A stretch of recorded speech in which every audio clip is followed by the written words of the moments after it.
গরমকাল চলে এসছে আর এই সময়ের প্রধান সমস্যা হচ্ছে প্রচন্ড ঘাম হয়, শরীরের থেকে সমস্ত জল বেরিয়ে যায়, তার জন্য ডিহাইড্রেশন হয়ে যায়। তাই শুধু জলই না, সেই জলের সাথে যদি প্রচুর পরিমাণে মাইক্রোনিউট্রিয়েন্ট থাকে, যেগুলোয় মিনারেলস আর ভিটামিন থাকবে, তাহলে জলটাও খাওয়া হবে।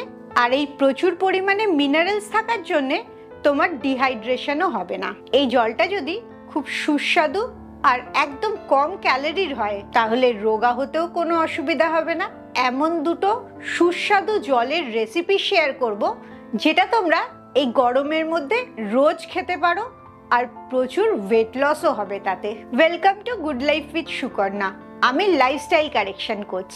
আমার প্রোগ্রামে রোজ দেশ বিদেশ থেকে বহু মানুষ যোগদান করছে এবং তাদের ওজন কমিয়ে মানসিক স্বাস্থ্য ভালো করে একটা নতুন জীবন ফিরে পাচ্ছে। তুমিও যদি এই প্রোগ্রাম সম্বন্ধে জানতে চাও, তোমার কেন ওজন বেড়েছে, কি কি অসুখ আছে এবং সেগুলো তুমি ওজন কমিয়ে কিভাবে সুস্থ হতে পারবে, এই সমস্ত জিনিসগুলো আমি আমার 2 ঘন্টার ওয়ার্কশপে শেখাই। এই ওয়ার্কশপে যোগ দেওয়ার জন্য নিচের হোয়াটসঅ্যাপ নাম্বারে LCW এই কথাটা লিখে হোয়াটসঅ্যাপ করো। প্রথম যে জলের রেসিপিটা দেখাবো, তার প্রধান উপাদান শুধুমাত্র এই সময়তেই পাওয়া যায়।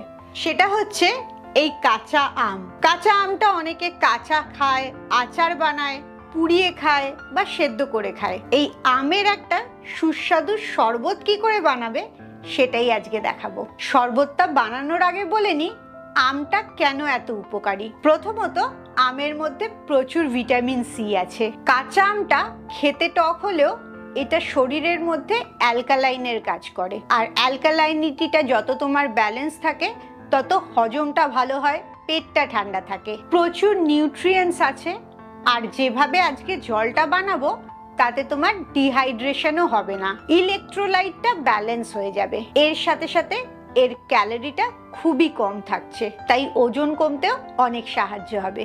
চলো এবারে তাহলে দেখে নাও কিভাবে আমি আমের শরবতটা বানাচ্ছি। প্রথম কাজ হচ্ছে আমটাকে জলে ভিজিয়ে খুব ভালো করে ধুয়ে নেওয়া।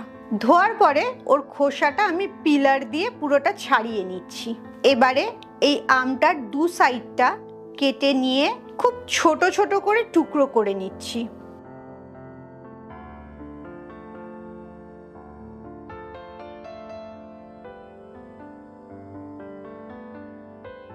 কেটে নেওয়ার পর সসপ্যানে আমগুলোকে নিয়ে নিলাম, তার মধ্যে অল্প কিছুটা জল দিলাম, রক সল্ট দিলাম, একটু সেদ্ধ হওয়ার জন্য ঢাকা দিয়ে গ্যাসে বসিয়ে দিলাম। সেদ্ধ হয়ে গেছে, বাটিতে তুলে চামচ দিয়ে একটুখানি চাপ দিলেই একদম মিশে যাচ্ছে। আলাদা করে এটাকে পেস্ট করার কোনো দরকার নেই।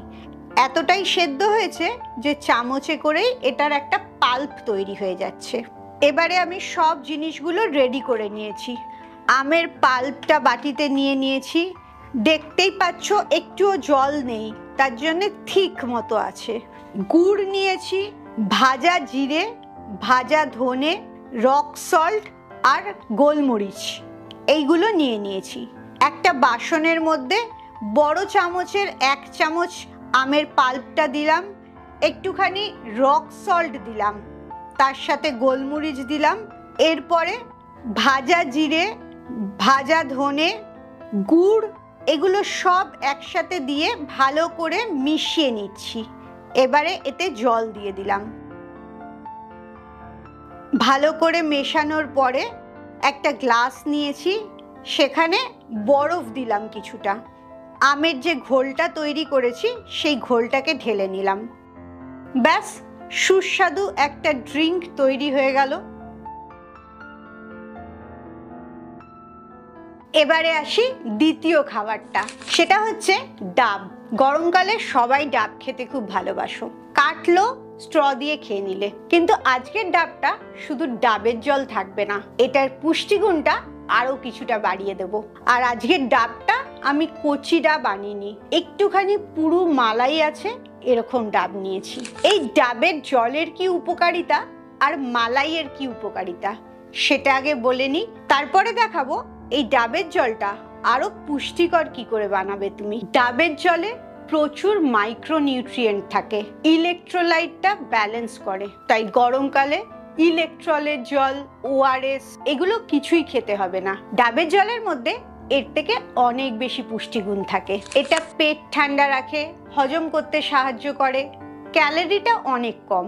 আর এর সাথে যখন মালাইটা যোগ হচ্ছে, মানে নারকোলের একদম নরম ভাগটা, এটার মধ্যেও প্রচুর নিউট্রিশন আছে, ভালো ফ্যাট আছে, যেই ফ্যাটটা আমাদের হার্ট হেলথকে ভালো রাখে, কোলেস্ট্রলকে কন্ট্রোল করে, ব্লাড সুগারকে নিয়ন্ত্রণে রাখে, প্রচুর অ্যান্টিঅক্সিডেন্ট থাকে। তাই ওভারঅল তুমি যখন মালাই শুদ্ধ ডাবটা খাচ্ছ, এটা আরো বেনিফিট দিচ্ছে। এরপরে দেখে নাও এটাকে আরো উপকারী কি করে বানাবে। প্রথম একটা বাটিতে কিছুটা চিয়া সিড নিয়েছি এবং চিয়া সিডটা ভিজিয়ে রাখছি। এরপরে আমি ডাবটাকে নিলাম, ডাবটার ভালো করে মাথাটা কেটে নিচ্ছি। একটু পুরু হয়ে গেছে, তাই কাটতে প্রেশারটা বেশি লাগছে। ভেতরে দেখো কতটা মালাই হয়েছে। জলটাকে একটা বাটির মধ্যে ঢেলে নিলাম। এই মালাইটার থিকনেস কতটা সেটা বুঝতে পারবে। এতটা পুরু হয়ে গেছে, আমি ভাবিনি এত বেশি মালাই থাকবে ডাবে। এবারে একটা লেবু নিলাম, লেবুর পাতলা একটা স্লাইস কেটে নিচ্ছি।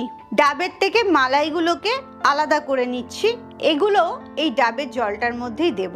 এবারে একটা গ্লাস নিলাম, গ্লাসের মধ্যে প্রথম চিয়া সিড দিলাম, ভেজানো চিয়া সিড 2 চামচ মতো দিলেই হবে। এরপর লেবুটা চিপড়ে দিয়ে দিলাম, ডাবের জলটা ঢেলে দিলাম, আর এর ওপরে কিছুটা মালাইও দিয়ে দিলাম। এতে তোমার পেটটাও ভর্তি থাকবে আর পুষ্টিগুণও অনেক বেশি থাকছে, জল প্রচুর বেশি থাকছে, চিয়া সিডও অনেকটা জল ধরে রাখছে। সব মিলিয়ে ভীষণ উপকারী এবং ওজন কমার একটা পানীয় তৈরি হচ্ছে। এই দুটো শরবতই তুমি গরমকালে রোজ খেতে পারো।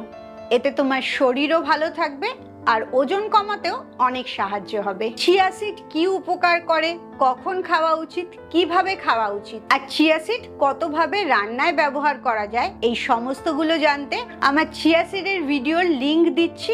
এই ভিডিওটা শেষ হলে অবশ্যই সেই ভিডিওগুলো দেখো। খুব ভালো থাকো, মানসিক আর শারীরিকভাবে একদম সুস্থ থাকো। আবার পরের ভিডিওতে তোমাদের সাথে দেখা হচ্ছে।